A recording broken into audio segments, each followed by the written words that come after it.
कमरा नंबर 13। रात के करीब 11 बजे थे। आकाश अपनी बाइक से एक सुनसान सड़क पर जा रहा था। तेज बारिश शुरू हो चुकी थी और बिजली बार बार चमक रही थी। अचानक उसकी बाइक बंद हो गई। चारों तरफ अंधेरा, कोई नहीं, बस हवा की डरावनी आवाज।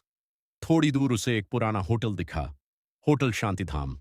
आकाश ने सोचा, आज रात यहीं रुक जाता हूं। वह अंदर गया। रिसेप्शन पर एक बूढ़ा आदमी बैठा था। उसकी आंखें अजीब थीं, जैसे कुछ छुपा रहा हो।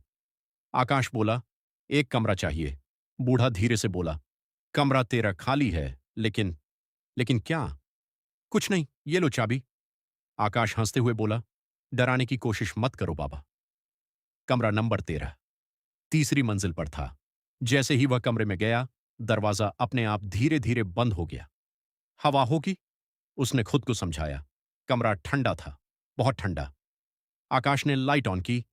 कमरे में एक पुराना बिस्तर, टूटा आईना और दीवार पर कुछ अजीब निशान थे। वह सोने की कोशिश करने लगा। तभी थक थक थक, दरवाजे पर कोई दस्तक दे रहा था। कौन है? कोई जवाब नहीं। उसने दरवाजा खोला। बाहर कोई नहीं था।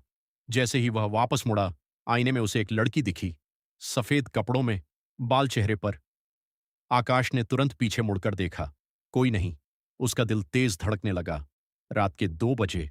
अचानक उसकी नींद खुली। उसे लगा कोई उसके पास बैठा है। धीरे धीरे उसने आंखें खोलीं। वही लड़की उसके बिस्तर के पास बैठी थी और उसे घूर रही थी। उसकी आंखें पूरी काली थीं। आकाश चीख पड़ा, तुम कौन हो? लड़की धीरे से बोली, तुम यहां क्यों आए? आकाश डर के मारे भागा और दरवाजा खोलकर बाहर निकल गया। वह नीचे रिसेप्शन पर पहुंचा और चिल्लाया, वो कमरा, वहां कोई है? बूढ़ा आदमी चुपचाप उसे देखता रहा। फिर बोला, मैंने तुम्हें रोका था। वो लड़की 5 साल पहले उसी कमरे में मरी थी। लोग कहते हैं, जो भी वहां रुकता है, वो वापस नहीं जाता।